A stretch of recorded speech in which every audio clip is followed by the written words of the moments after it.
خب سلام علیکم برادرای عزیز. این درس چهارم ما از کورس اساسهای وب دیزاین است.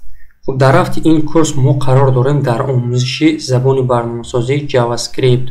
انیق‌ترش ما امروز در زبان جاوا اسکریپت می آموزیم که فونکسیاها چی هستند و برای چی لازم هستند. خب فونکسیا یک قسم کد می باشد که ما در داخل فونکسیا کد می نویسیم و سپس می توانیم همان قسم کد را با آسانی تغییر دهیم یا که دوباره استفاده بریم. برای تئوریا یکون گپ نیست. مثال در برنامه‌سازی تئوریا گفتگی چی به فکرم پشتی کم است. لوچی بهترش میگذاریم با پرکتیکا نگاه کنیم. دلخواه ردکتور متنی را میکشویم. خب حاضر میفهمیم که فونکسیون چقدر ساخته میشوند و برای چی خدمت میرسونند. خب فایل سخرانیت میکنیم. پاپکایی که سخرانیت کنیم باید میویم. خب اینجا هست my course javascript js. خب می نویسیم lesson 4 نقطه js. پس از سخرانیت کردن فایل ایندکس هم شدن در کار هست. خب ادکریت جاواسکریپت ایندکس. خب اینجا میمونیم lesson 4 js و درس 4. خب اکنون فونکسیا چیست و فونکسیا را چه خیلی ساختن در کار است و برای چه خدمت میرساند. فونکسیا برای خاطر فونکسیا را ساختن ما اول می نویسیم کلمه مخصوصی فونکشن فونکسیا و در اینجا می شود نام فونکسیا قفس کشوده و قفس کشیده می شود پارامترهای فونکسیا.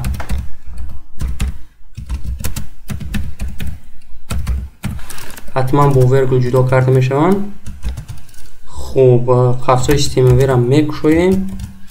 در داخل قفس های سیستمی باشد قسم کد که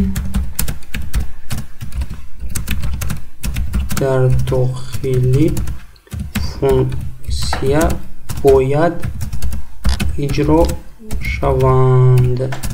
خب در داخل این قفس های سیستمی کد های رو ما می نویسیم که یا تغییر بنده های رو می سازیم که در داخل همین فونکسیا یعنی نام فونکسیا چیه باشد در داخل همون فونکسیا باید اجرا شوند. خب اکنون نامگذاری کردن فونکسیا به خودش نیز یک خاصیت های عمومی دارد. یعنی عمومی برای تنها برنامه‌سازان. وقتی که خاصیت های عمومی شد این ابیزات نیست. یعنی حتما شما باید همه چی را مانند گفتگی گپ نیست. خواهید اگر میمونید نخواهید نه. اگر مانید بهتر میشد نمونید. مثال نمونید هم هیچ گپ ندارد برای دیگر برنامه‌سازان فهمان نمیشد. مثال بعضی خصوصیت ها هستند هنگام نامگذاری کردنی خودی تغییر بنده. مثال شو بعد نام فونکسیا یعنی همین شو مثال نشان دادن در نظر دارد. یعنی شو اگر به زبان تاجیکی پریواد کنیم نشان دادن میشه. هست با گیت هست برای گرفتن یگان معلومات. باز هست کالک هست برای گیت هست که کالک. خب کالک باشد برای یگان عملهای متمتیکی را اجرا کردن. هست کریات. مثال کریات برای یگان چی ساختن. در داخل فونکسیا ما میخوایم یگان چی ساختن. مثال خصوصیت های آدم یا خصوصیت های استودنت اگر در داخل فونکسیا ما ساختنی باشه ما می نویسیم create student یعنی استودنت ساخته ما. باز هست چک یعنی تفتیش کردن برای تفتیش کردن یگان کد یا یگان قسم کد ما باید نویسیم چک نام و نام فونکسیا. این نمود نامگذاری الکه یک خصوصیتی به خودش خاص دارد و برای دیگر برنامه‌سازان یا که برای دلخواه استفاده برنده فهمو می باشد. مثال متروید می بیند که فونکسیا نوشتگی است که مثال میگیریم نام فونکسیا را show message. در نام فونکسیا дилхоҳ истифодаванда метавонад фаҳмад ки show message яъне барои хотири нишон додани ягон ё барои хотири намоиш додани ягон сообщение ё ягон паём хизмат мерасонад. Мисол нигоҳ кунед, параметрҳо вақти баъдтар шинос мешавем. хуб инҷа менависем log console log log. хуб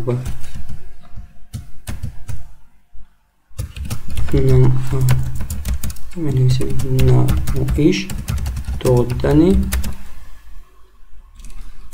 дилхоҳ маълумот. ҳамин хеле шуд. сохранид мекунем ва браузерро мебинем. хуб барои хотири дар браузер дидан аввал файла кушодан дар кор аст. хуб дарси 11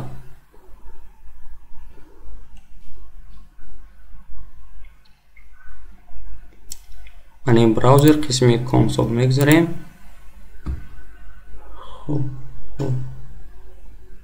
хуб elements new console. нигоҳ кунед, ягон чӣ чоп накард. худ ба худ функсияе ки мо сохтагӣ ҳастем кор намекунад. нигоҳ кунед, кор кардагӣ нест. обновид кунем, кор намекунад. барои хотири ин мо функсияро бояд эълон кунем дар ягон қисми код, дар қисме ки бояд выполнять шавад, яъне дар браузер нишон дода шавад. мисол мегирем дар боло менависем show, номи функсияро мегирем албатта show message, ҳатман қавс мепушем ва дар охираш 2 нуқта мемонем. хуб сохранид мекунем, браузер гузашта обновид мекунем. мана чӣ хеле дисодед дар ҳақиқат кор кард. қисми коде ки мо дар дохили функсия навистем кор кард, намоиш додани дилхоҳ маълумот. хуб инчунин мо метавонем дар дохили ин функсия, яъне функсияи show message, боз дигар функсияҳоро созем. мисол нигоҳ кунед, дар дохили функсия мегирем бояд тетя функсия. хуб name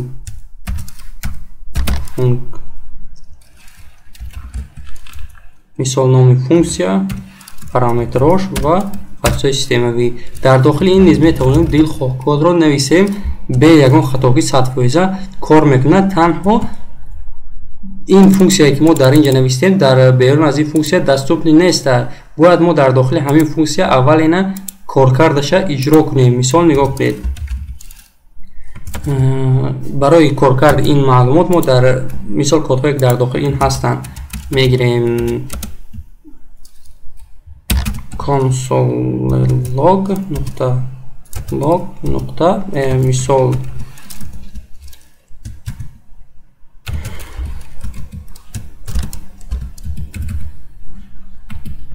show message шуд ва дар инҷа бояд ҳаве эълон кунем. мисол менависем name function.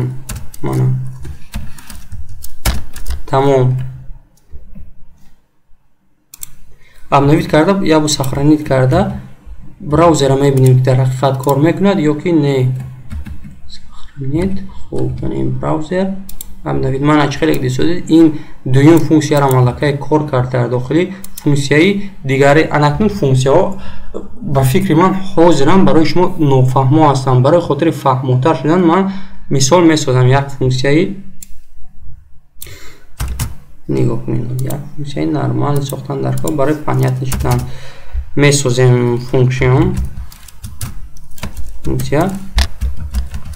мисол user ҳам хел user. хуб дар дохили анакнун дар дохили параметрҳоро мегузорем. хуб параметрҳои истифодабаранда ё ки дилхоҳ коргар чӣ мешаванд? ном мешавад. хуб name бо вергул ҳатман ҷудо кардан дар кор аст. хуб age яъне сину сол ва мисол мегирем должност. ҳам хел яъне кор. мисол менависем work. қавсҳои системавиро мекушоем. дар дохили ин функсия аллакай мо бояд нигоҳ кунед эълон кунем console log нуқта log. ҳол ман мефаҳмам ки барои чӣ хизмат мерасонанд. console log. хуб инҷа анда мешавад name. хуб name plus n خب پلوس خطا نوشتیم h یعنی سینوسال. خب پلوس از قطار نو پلوس work. همین خیلی شد. اکنون در بالا ما میسازیم یوزر در داخل قفس ما اکنون وارد کردم در کار نامش سینوسالش و جای کارش اول می نویسیم. یکم می شود چی هست؟ مثال من می نویسم شهریار ورگل قطعی جدا می کنم نقطه که می کشم سینوسال 24 ساله. خب اگر در اینجا نویسیم که نام سینوسال سال 24. خب جای اختصاص مثال برنامه ساز شد. نقطه ورگل میمونیم نقطه ورگل. خب سخرانید براوزر ابنویت کرده میبینیم باید کار کند. نیا کنید نام شهریار سینوسال 24 ساله اختصاص برنامه ساز در حقیقت کار کرد. اکنون فونکسیا در حال حاضر خصوصیت های همین استفاده برنده را برای ما پیشنهاد کرد شده. ما فونکسیا را یک بار میسازیم مثال سیورنود کرده میمونیم دیگر در کار نمیشدیم. مثال کد هنگام بسیار شد این فونکسیا اوجه ساختگی است که فونکسیا یوزر الکی دویم استفاده برنده در کار شود ما دویم استفاده برنده را میسازیم. نگاه کنید یوزر الکی نام دیگر سینوسال دیگر مثال میگیریم نام مثال شهرام مخیل شد سینوسال 26 مثال اختصاص هست که بوخالتر. خیلی سخرانین میکنیم و براوزر را میبینیم. من الکی دویم استفاده برنده را نام نصبش وارد کرد. ما از دیگر مثال تغییر یابنده نساختیم فونکسیا نساختیم یک بار ساختگی هستیم تمام. اکنون برای خاطر باز هم ساده تر کردن و فهموتر کردن ما میتونیم در داخل فونکسیا نویسیم. نگاه کنید اینجا میشود که نام برای که ما در اینجا یک بار فونکسیا را سازیم مایلش وقت بسیار هم گیرد یک روز وقت هم گیرد که ما باید یک بار فونکسیا را سازیم و در این قسمی که استفاده برنده معلومات داخل میکند نام سینوسال اختصاص خیلی چه نوشته نشیند الکی نام نوشتگی باشد نامش داخل کند تمام سینوسال نوشتگی باشد سینوسالش داخل کند تمام یا که اختصاص نوشتگی باشد اختصاصش داخل کند تمام. برای خاطر این ما می نویسیم خب نام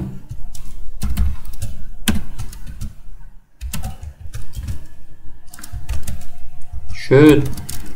اینجا نمی شود که خب از قطار نو گذشتیم سینوسال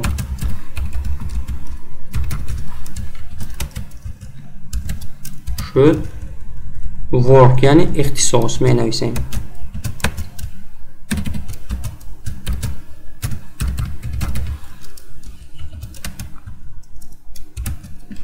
اکنون در اینجا نام udalید سینوسال نیز udalید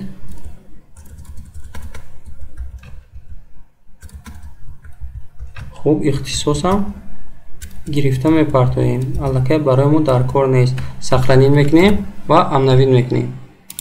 من خیلی دیسای 100% کار کرد. همین خیلی استفاده برنده یا که دلخواه برنامه ساز میتواند باز یوزر بوده نگاه کنید یوزر مثال استفاده برنده دیگر وارد میکند یوزر الکی بله یوزر دو خوب الکی میشود سینوسالش 28 مثال و اختصاصش همه خیلی خوب اختصاصش مثال پروگرامر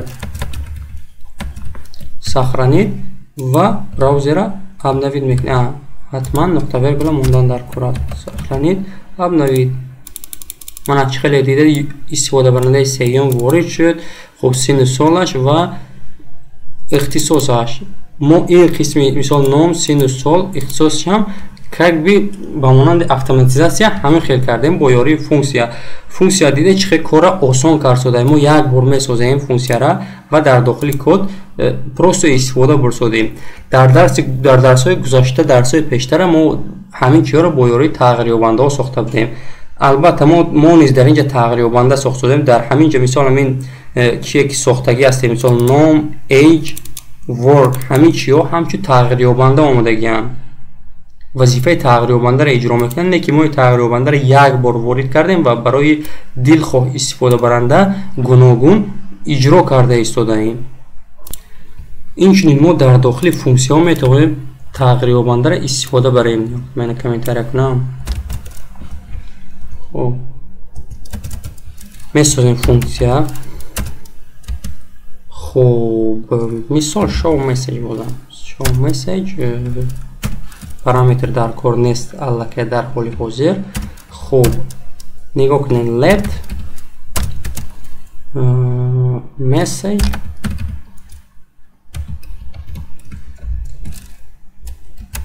баробар хуб ду нуқта ёки show message should хуб console нуқта log месседж ҳатман шоу месседжа дар боло қайд кардан дар кора сахранид ва обновид кор накард мебинем чуба кор накард хуб дар инҷа ду хатогӣ аст мо дар инҷа нуқта виргул намондем ва дар инҷо қавс накушодем сахранид ва обновид мана чӣ хеле дисоед кор кард яъне мо дар дохили худи функсия боз тағйирёбанда сохтем мо ин тағйирёбандаро метавонистем мисол дар ин боло созем ва дар инҷа боз қиматаша иваз кунем анакнун тағйирёбандаҳо мешаванд локални ва глобални тағйирёбандаи локални чист ва тағйирёбандаи глобални чист тағйирёбандаи локални ҳамин тағйирёбандае ки мо истифода бурдагӣ ҳастем локални номгузорӣ мешавад мисол менависем тағйирёбандаи локални акман намедонам локални ба тоҷикӣ чӣ мешавад руси нависта мондам тағйирёбандаи локални ҳамон тағйирёбандае аст ки берун аз функсия аллакай барои мо дастрас нест яъне бо ин тағйирёбанда мо қиматаша тағйир дода наметавонем тағйирёбандаи глобални ҳамон тағйирёбандааст ки дар дилхоҳ қисми код мо метавонем қимати вая иваз кунем ё ки ба он дастрасӣ дошта бошем нигоҳ кунед барои хотири тағйирёбандаи глобални сохтан хуб месозем тағйирёбандаи глобални яъне умумӣ инҷа менависем let хуб global let global message баробар show message аллакай ин тағйирёбандаи бо номи global message мо метавонем дар дохили ин ёкнед global message хоҳ берун аз функсия дар куҷое дар кор ҳаст метавонем мо истифода барем лекин тағйирёбандаи локалния ки месседж номгузорӣ шудааст дар дигар ҷоҳо истифода бурда наметавонем танҳо дар дохили ҳамин функсияи show message агар дар дохили функсияи show message бо ягон функсияи дига созем мо метавонем дар дохили ин функсия низ истифода барем тағйирёбандаи хуб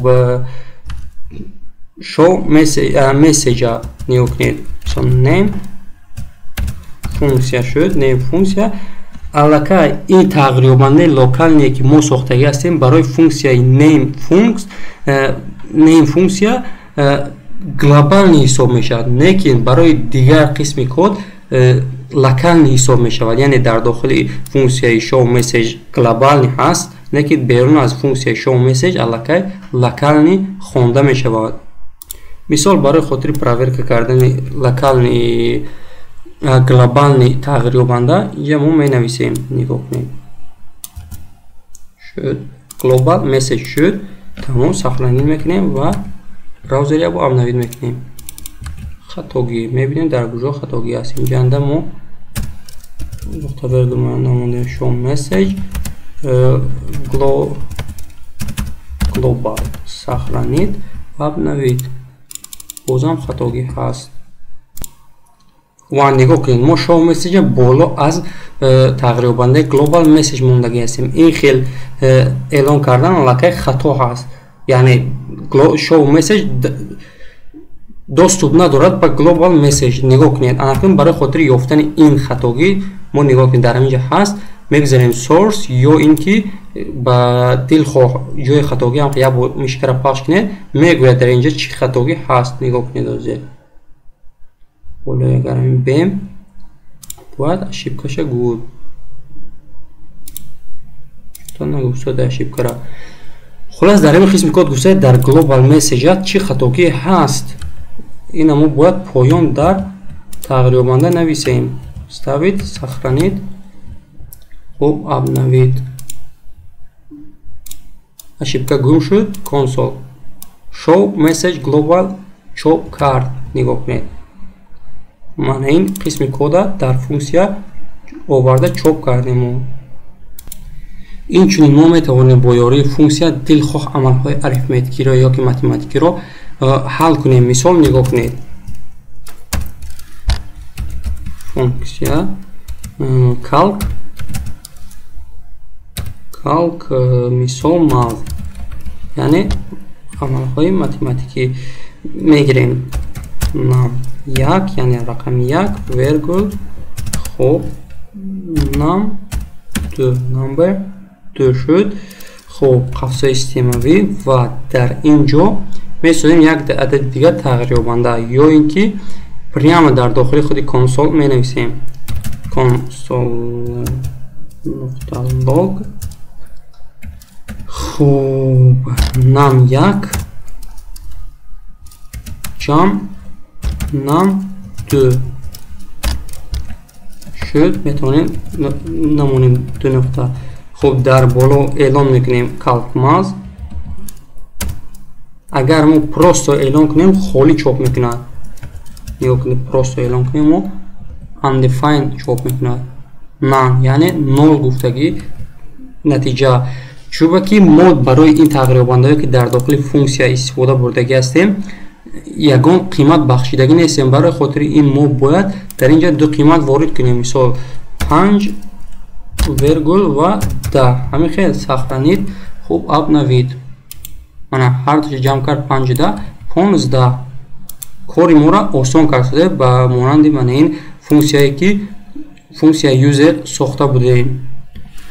خب باز یک مثال دیگر برای فهمتر شدن فونکسیا ها نشان میدیم بعد به همین درس تمام میکنیم. خب فونکسیا مثال کالک بازم برای جمع کردنی مثال دو عدد خدمت میرساند سوم مثال سوم.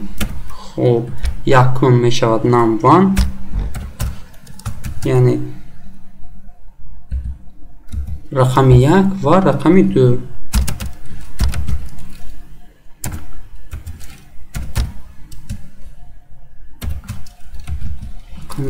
خب میشود more ای less یعنی بسیار و کم. من میفهمم چوبان خیلی نامگذاری کردن. خب اکنون در اینجا می نویسیم نه یک تغییر بنده می سازیم let خب نام سوم یعنی سومش باید برارد برابر نام 1 جمع نام 2 یعنی هر دوشا جمع میکنند و استفاده میبریم اسلوبنی اپراتور یعنی اپراتورهای شرطی if. خب اگر نام 1 برابر خورد باشد از رقم 3 آنگاه برای ما چاپ کند که more وگرنه else خوب چاپ کند که less.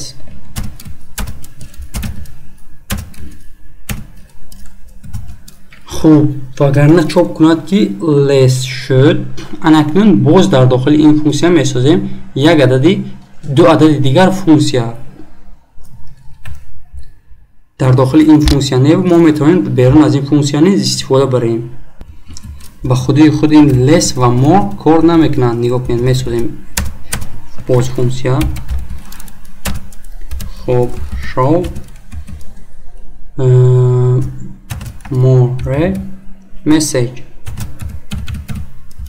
شد خاصه سیستمی و خاصه سیستمی کن. می نویسیم مثال رقم از 3 کلان است. همین خیلی رقم نتیجه گوییم بهتر فهمتر میشه. نتیجه از 3 کلان است. میسازیم دویم فونکسیون را. الله که less message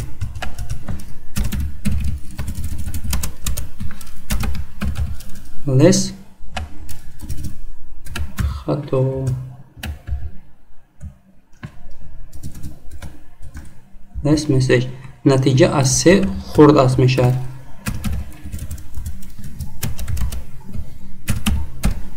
نتیجه از 3 خرد است شد. خب اکنون ما اعلان کردنمون در کار پروستو تقریبا فونکسیون کالک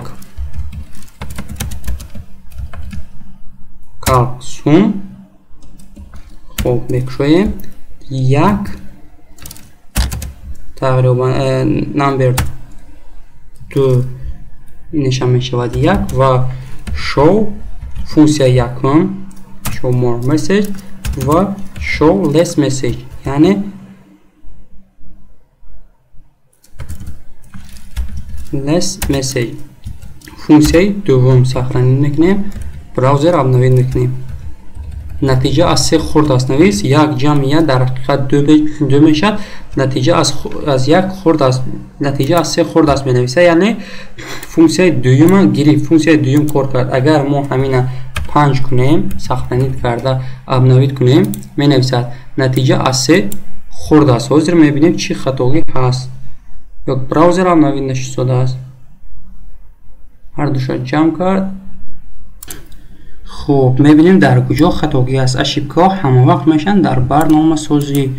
خب اما نگاه کنید ما در اینجا هر دوشا جمع کردیم لیکن در اینجا همین پارامتری که ما جمع کردیم گذاشتگی نیست. ما باید با جای num1 گذاریم num سم. اگر ما عدد 1 مثال 5 میکردیم در حقیقت درست کار میکرد. نتیجه از 3 کلان است برای که در حقیقت رقم 1 مثال num1 از 3 کلان است. ما باید اینا نام سوم میکردیم استوید سخرانید و ابنوید. در حقیقت کلان است 5 و 5 10 میشد. بازم 1 مونیم. اگر اینش هم 1 مونیم سخرانید کنیم 1 و 2 برابر نتیجه از 3 خرد است. خوب این بود یک عدد دیگر باز خیلی دلخواه فونکسیون. در اینجا ما 3 فونکسیون را استفاده برده دو عمل با هم دیگه را جمع کردیم و با یاری اپراتورهای شرطی یعنی اسلوب اپراتور نتیجه را در اکران برآوردیم. خوب برادران این بود درس 11 ما یعنی درس در موضوع جاوا اسکریپت موضوع فونکسیون ها. با همین درس امروزه ما جمع بست شدگی هست. اگر در عموم گیریم وقتی که من همین کورس ها را میخوانم همین درس ها را در دانشگاه میخوانم برای من خیلی ذکی آور بودن. یعنی به زبان روسی میگن سکوچنی اوراق بود. پروست یا عدد جمع کرده یا تکست برآوردن. لیکن بعد جاوا اسکریپت در عملیه گذاشته ما همین چیزا رو همش در سایت ریال سایت یعنی در اینجا استفاده بردیم. به هر درس شفاور شد. مثال درس برنامه‌سازی بریم درس شفاور برای من نبود. من درس ورزش مثال تربیت جسمانی مونده پروگرامیرون پیش کامپیوتر نمیشتم. در نوریم شما ممکن می درس ها برای شما ذکی آور باشند. پروستو ذکر نشده ادامه دادن در کور درس موضوع جاوا اسکریپت تمام کنیم خدا خواهد در عملیه میگذاریم. این یک عدد به عدد جمع کردن، نتیجه را برآوردن، ما این چیزها را میگذاریم، لیکن در کنسول اکران نیست کوچ نشود، زیقی‌آور شود. در ریال پروژه استفاده میبریم، یک آدم هوسمند میشه برای کار کردن، باز خودتون ایده پیدا میشه دیگر کارها را کردن. خدا خواهد میشود جاوا اسکریپت 5-6 درس دیگر گذاریم، боли панят нишавад جاوا اسکریپت مثال چه کار کردن و این کدها برای چی خدمت میرسونن. برای که وقتی ما ریال پروژه گذاشتیم فункция استفاده بردیم، شما الکی دانید که فункция چیست. من میتونم از جاوا اسکریپت پروستو پارت افتا ریال پروژه شما را کار فرمون боли اینترسنی تر میشد. لیکن من وقتی که فункция را نوشتم کار بود شد، شما پروستو так копировать вставить میکنید در بالای کد من مینویسید، لیکن شما این قسم فункция چی وظیفه را اجرا کرد نمیفهمید. بعد وقتی که من نیستم مثال درس تمام کردید مستقلانه پروژه گرفتید، شما این چیزا را ساختن نمیتونید. مثال فункция چی بود، دیگرش چیه، یا من همین چه استفاده بردگی هستم در دیگر پروژه خودتون استفاده بردن نمیتونید.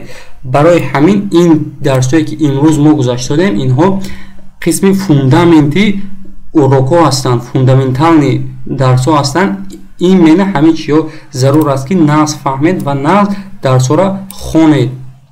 خوب اگر با یگان سوال های علاوه‌ای باشد در زیر ویدیو نویسید خدا خواهد، یا در تلگرام نویسید، من حتما جواب میدم. همین درس مثال نفهمو است شما گپ زنید، من با خود در پریامای افیر یا که ادلنا میگذارم با همین درس شتابی برای شما پنیت نشود، فهمو شود، یگان رزولتات تیت شما.